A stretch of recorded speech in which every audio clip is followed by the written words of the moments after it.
Hi and welcome. I wanted to do something that's more the intent of this video thing, which in this case is repairing some old electronics. I recently got a Siemens luggable computer from a friend. It's from the late 1980s and it's quite broken.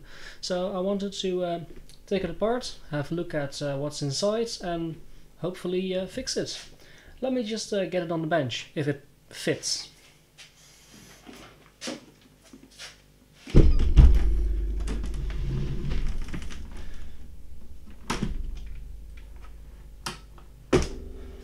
Yeah, that's luggable. It's not exactly small or lightweight. It's about 20 kilograms. And the last status I have of this is that the friend who I got it from turned it on and some smoke came out. So not ideal. I do really like the look of it, especially the keyboard with the multicolored buttons, the interesting round key caps. It is quite dirty. But all in all it seems to be in somewhat decent shape. So let's have a look. I'll take it apart and see what's it all about. Let's open it up. I already unscrewed the screws on top and on the handles, so it should be easy to open it up and look inside. It is a bit rusty in here. There seems to be some water damage. The cables also look a little dirty. There are a floppy drive and a hard drive in there, which I removed. They look fine. So, I mean, it's 4 years old. They might not work at all, but aesthetically, they're in decent condition. Now, this is not a personal computer. This was meant to program PLCs in the field from Siemens. It's also not an IBM PC compatible kind of build. There's a backplane in the bottom and a few cards that go in there. We'll have a look at them if I can get them out. First the CRT section and the power supply. Nicely enough, if you undo this screw and well, this one as well.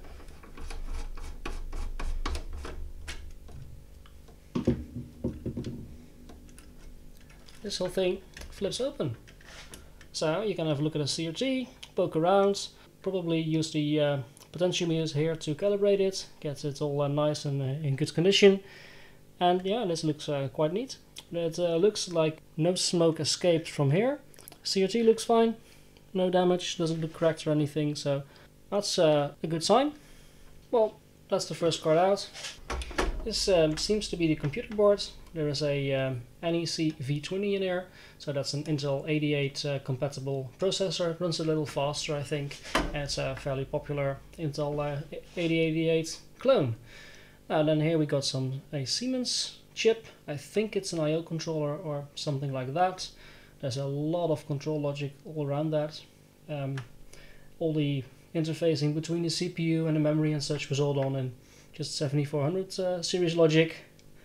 We got two RAM chips in here. These are 2 kilobytes each, so 4 kilobytes total static memory. I/O controller.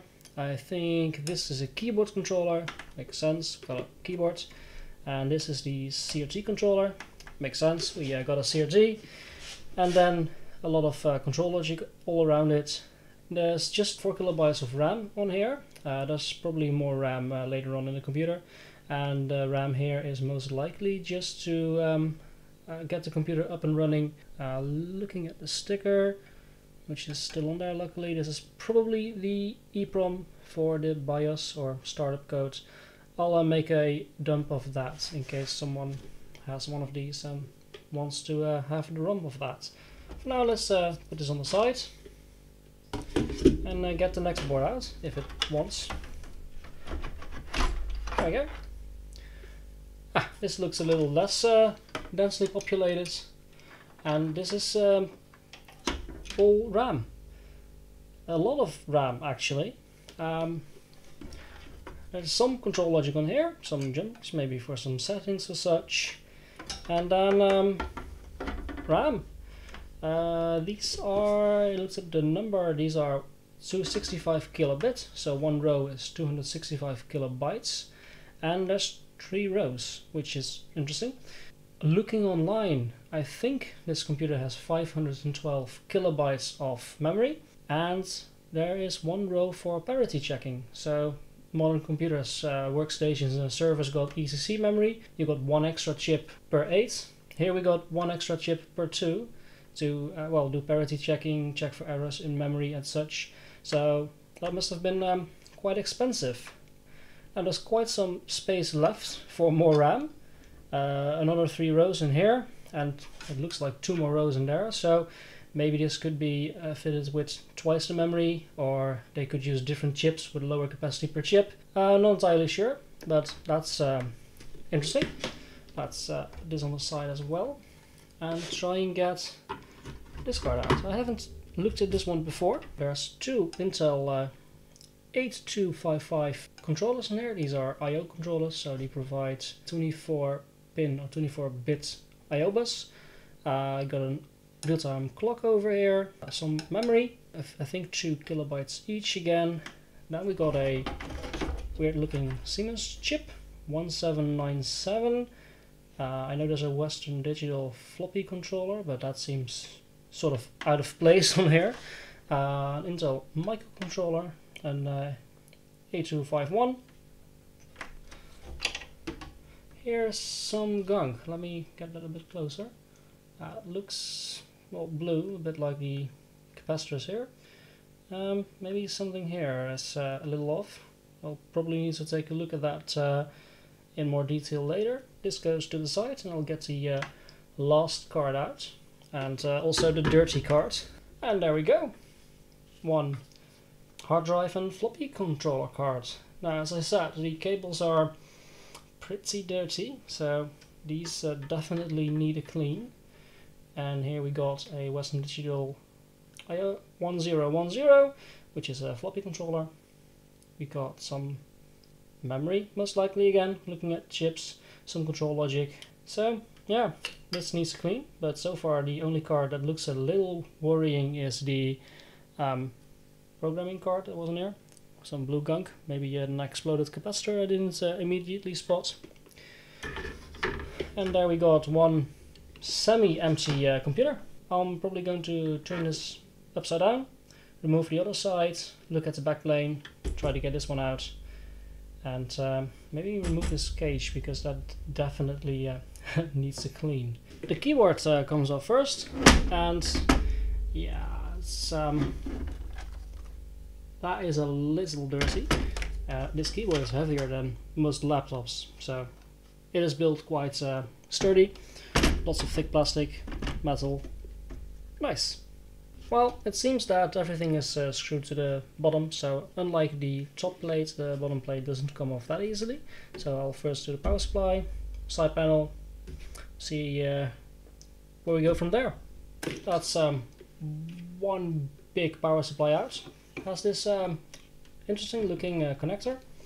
I have no pin outs whatsoever. No clue how that will go, but we'll see.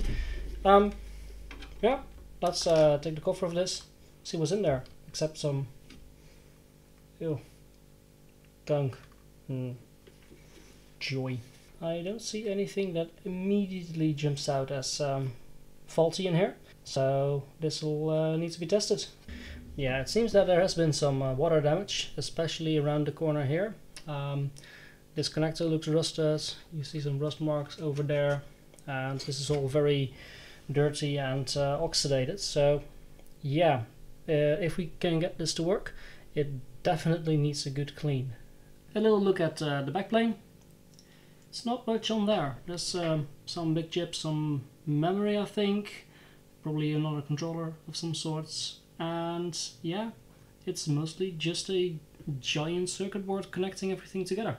Now, there is a date code on there. It says Siemens tested this in 8702, so February of 1987. Also nice to know the power supply there. It has some labels.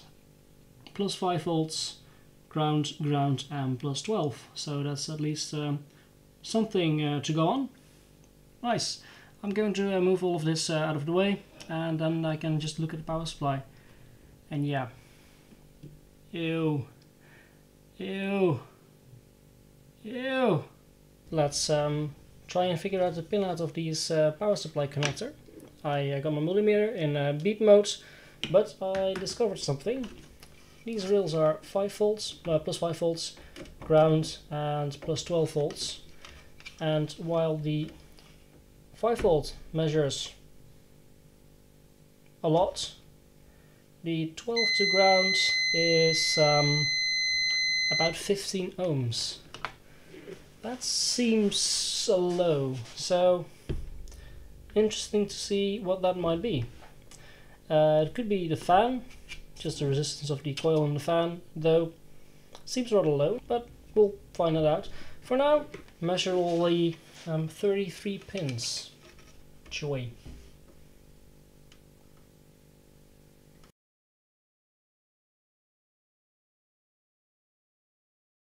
So that's most of the pin out of that done. Well, that's just a few spots left over there. So yeah, that helps a lot. I looked at this connector, and there's actually a few pins that are just not connected. So these two here are not connected, and that one there is not connected. So that saves 3 pins to look for. So that's just 5 of them that are unknown at this point. Interestingly enough, the color coding, I mean, that's all ground, or 12 volts for black. Interesting. 1 ground, and then it's all over the place. As I don't see anything obviously wrong with this, it also doesn't smell like smoke. I'm just going to turn it on real quick, see if any smoke comes out, and then test some voltages. Let's see, that could be 5 volts. Nope. Definitely not 5 volts. So how's the 12 volt theory rail doing?